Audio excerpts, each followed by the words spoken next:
Hello guys! For this video, nagluto ako ng pork puchero.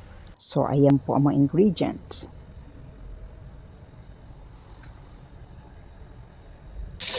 So, pinrito ko po muna ang patatas at ang carrots. Yan, tapos set aside. Tapos ang saging. Then, set aside ulit. Tapos, ang baboy. So, yan. Tapos, tabi natin ulit. Tapos sa same mantika, dyan na ako naggisa ng bawang at sibuyas. Sa pagkaluto niya, nilagyan na natin ng baboy, tapos ang patatas at carrots. So halu-haluin lang natin. Naglagay na ako ng paminta at chili flakes para may konting anghang. So halu-haluin ulit. Tinakpan ko siya. Wait for 5 minutes.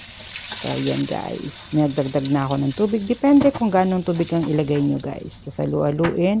Naglagay po ako ng patis at ang pork cubes. So, tinakpan ko ulit. Hintayin natin kumulo. Tapos, nilagay ko na ang Baguio beans.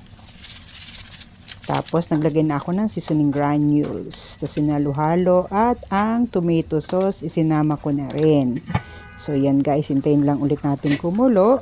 Tapos, inilagay ko na ang saging. So, para manamis-namis. Tapos, ang pechay.